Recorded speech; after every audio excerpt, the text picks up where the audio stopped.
Halo,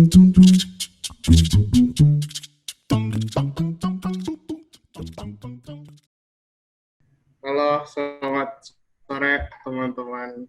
Kita di sini udah ada angkatan 2020, 2019 juga kayaknya ada, 2018 ada.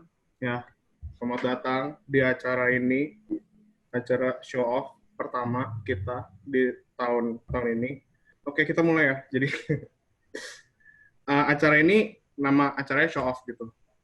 Acara ini tuh konsepnya mau nunjukin, mau menampilkan gitu karya-karya dosen atau enggak karya-karya mahasiswa UPH gitu, khususnya yang arsitektur.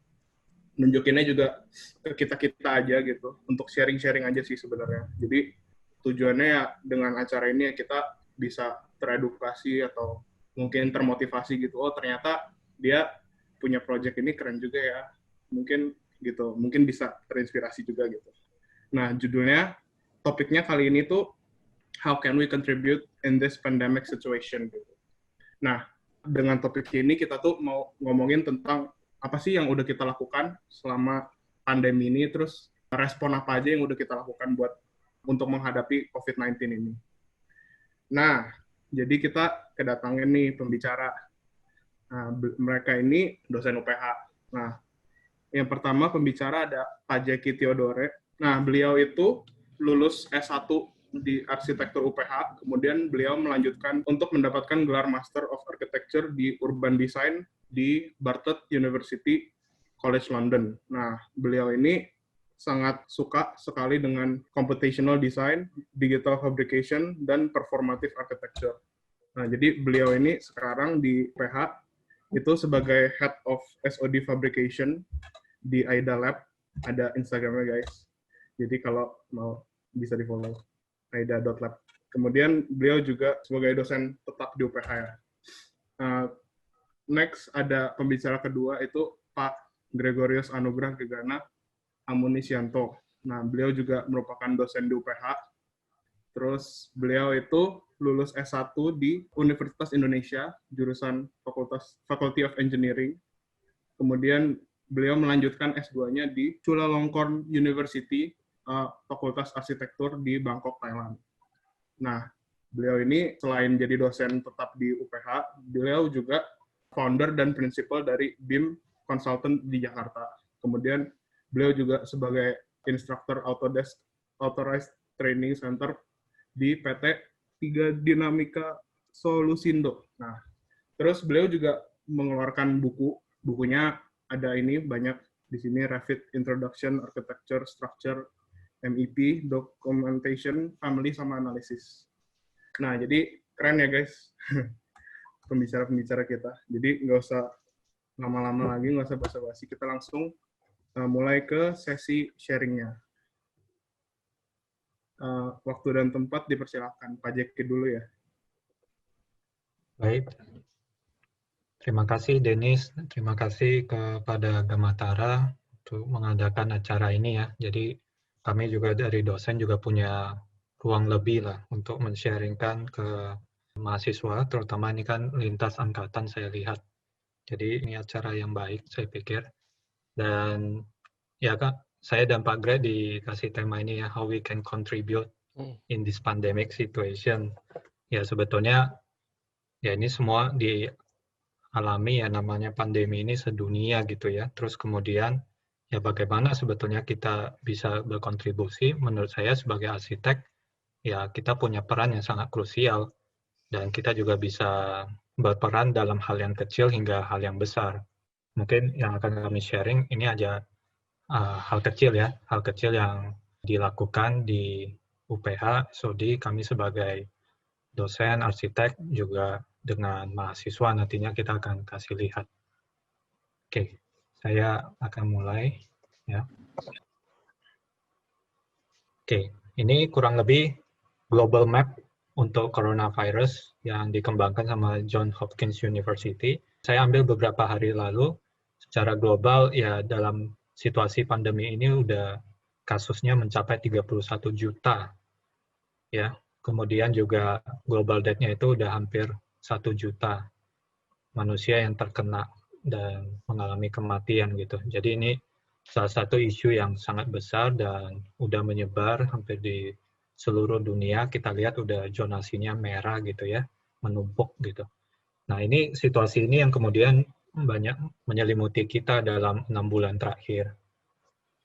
Khususnya saya ingat di April 2020 ketika kita hampir 3 minggu di rumah gitu ya, dirumahkan dengan PSBB, dengan ditariknya rem darurat gitu ya di Jakarta, kemudian diikuti kota-kota lain, ya rasanya situasi itu memburuk gitu. Begitu sering kita dengar ada ambulans datang jemput gitu ya, walaupun itu kasusnya kayak hanya sepele, masalah jatuh dari tangga, tapi semua tenaga kesehatan itu memakai pakaian lengkap untuk antisipasi hal itu. Dan seberapa mencengkram ini ya, memberikan satu rasa yang sedikit menyeramkan gitu, melihat ambulans ada di sekeliling lingkungan perumahan kita. Lalu kemudian ya ini yang terjadi di mana orang-orang berusaha mensterilkan ya lingkungannya, terus ya yang tertinggal hanyalah ya pekerja di bidang kesehatan, yaitu dokter dan tenaga kesehatan. Jadi ini mereka termasuk sebagai orang-orang yang berada di garda terdepan lah dalam wabah yang melanda di dunia. Dan bagaimanapun ya mereka cuma punya pesan, ya mereka akan tetap gitu ya berkontribusi di era pandemi ini. Lalu kemudian kita disuruhnya cuma duduk di rumah gitu. Jadi dengan duduk di rumah kita banyak membantu mereka. Dan ini yang mereka lakukan, jadi mereka harus full dengan equipment tersebut supaya tidak terserang oleh virus COVID-19 atau tertular. Tapi nyata-nyatanya ternyata antisipasi mereka kurang. Yang mereka ketahui lebih lanjut, ternyata ada pelindung tingkat 3, yaitu ada perlengkapan APD yang mesti disediakan, tidak hanya masker dan baju operasi, tapi juga hazmat, terus kemudian face shield, goggles, terus ada lagi masker gitu ya. Nah ini semua yang kemudian berubah gitu, situasinya tambah buruk ketika banyak tenaga kesehatan yang terkena gitu ya, penyebaran virus corona dan bertumbangan gitu. Jadi banyak orang yang semakin memperhatikan mengenai ketersediaan APD ini. Lalu dari NBC, kemudian di sini kita lihat situasi bertambah buruk, nggak cuma krisis kesehatan, tapi kemudian krisis ekonomi. Banyak pabrik itu kemudian mesti tutup karena tidak bisa mempekerjakan berkumpul ya untuk karyawan dalam jumlah besar, juga akhirnya tidak ada demand sehingga supply atau stok itu terhenti. Jadi logistik juga terganggu, tidak ada barang-barang yang bisa melintas antar negara gitu ya. Jadi ini membuat krisis kondisi kesehatan itu tambah buruk juga dengan suplai APD yang terbatas yang dimiliki. Nah, lalu dengan kondisi ini menurut saya sebagai arsitek ya kita pada dasarnya adalah master builder, dan ini tidak cuma berhenti tidak hanya dalam skop bangunan, tapi ya sebetulnya kita sebagai arsitek punya peran untuk menyediakan kehidupan gitu ya. Bagaimana kalau kita lihat ya suku Eskimo itu bisa bertahan hidup ya karena memang ada arsitekturnya yang mewadahi hal tersebut. Jadi ya arsitek itu juga berusaha menghasilkan kehidupan yang lebih baik dan juga membantu kita nih untuk berpikir ke masa depan. Bagaimana sebetulnya orang-orang nanti pada saat tertentu udah bisa tinggal di Mars. Jadi arsitek ya range-nya sangat luas dibanding hanya sekedar bangunan. Jadi ini situasinya di UPH buat teman-teman yang mungkin angkatan baru belum sempat lihat hijaunya rumput di UPH. Ya memang kita lagi pandemi sehingga ya situasinya seperti ini ya. Agak sulit, dan di dalam kondisi itu ketika April di gedung B ya hanya sedikit yang bisa beroperasi, salah satunya AIDA Lab ini tetap diizinin beroperasi. Sedikit cerita kalau AIDA Lab ini ya ini adalah lab teknologi di bawah arsitektur UPH gitu ya. Kemudian di sini juga kita mengeksplorasi adanya mengenai arsitektur di era digital, yang mana kita kedepanin dua hal. Satu, kita akan mendesain dengan baik dengan tools digital. Lalu kedua, kita bisa membuat hampir segala sesuatu gitu. Jadi kita punya mimpi seperti itu, yang mungkin kalau teman-teman udah main ke sini, ya nanti kita bisa explore banyak hal. Nah, di sini kami kemudian juga di dalam lab itu di bulan April ngapain sih kalau masuk gitu ya. Nah, sebetulnya kita ikut gerakan arsitek ya, firma-firma arsitek di dunia itu memproduksi face shield. Karena face shield ini tidak mudah untuk dibuat, itu harus sangat ergonomis terhadap kepala, dan kebanyakan yang ada itu dadakan seperti busa ditempel, dan itu juga tidak memenuhi standar hygiene. Hanya kalau darurat ya mereka mau gak mau menggunakan hal tersebut. Tapi sebagai arsitek, itu ada beberapa teman yang udah mendesain dengan baik, dan itu coba difabrikasi, di mass produksi, untuk menyiasati adanya rantai logistik yang terputus gitu. Jadi ini Operation PPE ya, Personal Protection Equipment di US, diinisiasi oleh Jenny Sabin, dia di Cornell University. Lalu kemudian Eric Howler di HYA Architect, ya dia mencoba memproduksi ini lebih massal lagi gitu ya. Jadi ada situasi seperti itu. Lalu di Indonesia kita juga ada Operation APD gitu ya, alat pelindung diri terutama face shield. Ini ada Pak Stanley Wangsadiaja, beliau juga sebelumnya dosen di UPH, terus beliau mendesain face shield ini. Lalu di AIDA Lab kami coba multiplikasi model yang dibuat sama Pak Stanley dan Jenny Sabin ini untuk diberikan, didonasikan kepada rumah sakit. Jadi ini kurang lebih 2 desain ya. Kami maksimalin mesin 3D printer yang kita punya, itu ada 3D printer, MakerBot dengan laser. Jadi 2 output ini kita bisa produksi terus-menerus. Mesin ini memproduksi terus-menerus si face shield tersebut. Jadi saya nggak bicara desainnya, ya biasa kita melakukan prototyping, karena dari desain kita juga punya kapasitas alat yang berbeda dari si desainer misalnya ya. Lalu kita harus mengadaptasi dengan material yang kita punya atau spek yang kita khususkan, yang bisa jadi juga adaptasi ini jauh lebih baik gitu untuk kami mengerjakannya maupun nantinya digunakan sama rumah sakit. Jadi ini prototyping. Lalu kemudian ya ini making-nya ya, waktu dikerjakan ya memang ada cukup padat karya karena ini tidak dari mesin langsung bisa dikirimkan karena harus ada 3 komponen yang tadi ada, selain ada headband, terus ada mika untuk face shield-nya, lalu kemudian juga ada bantalan ya yang diberikan.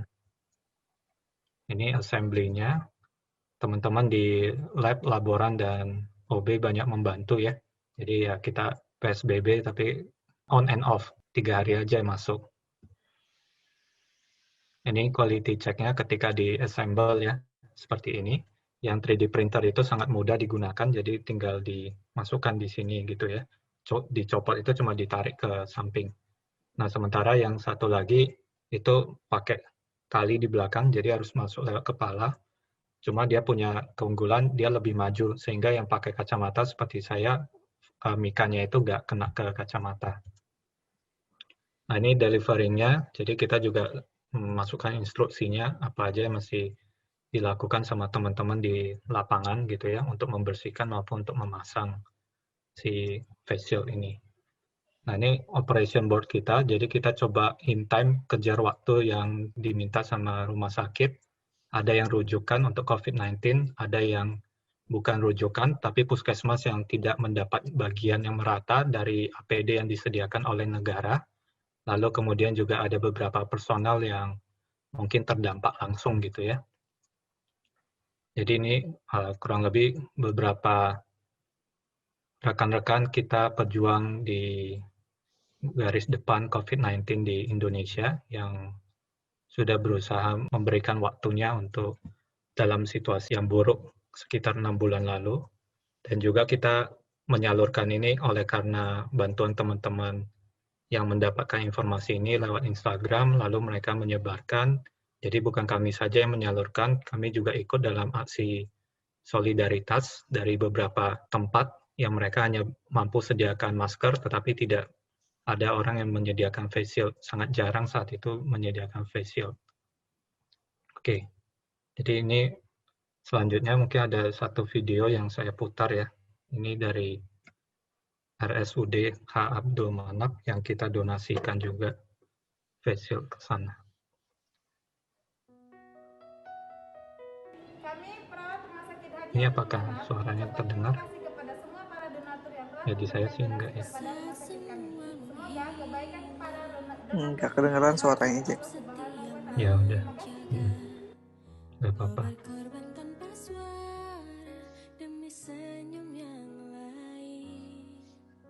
Ya ini salah satu RS rujukan ya. Yang mereka tuh tidak punya face shield, tapi alumni kita menyumbangkan ini hazmat ya, karena dia adalah seorang fashion designer, jadi dia menyalurkan hazmat terus dikontak bisa gak sepaket gitu ya.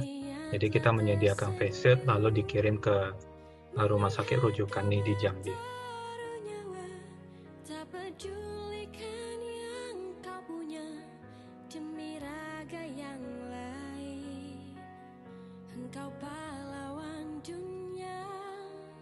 Oke. Ya, mungkin itu bagian dari apa yang kita kerjakan ya sebagai bentuk donasi. Lalu selanjutnya ini bisa diteruskan ya.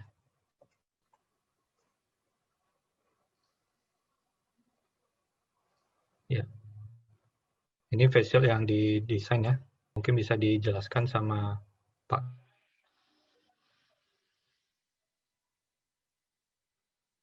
Pak Jaki putus ya?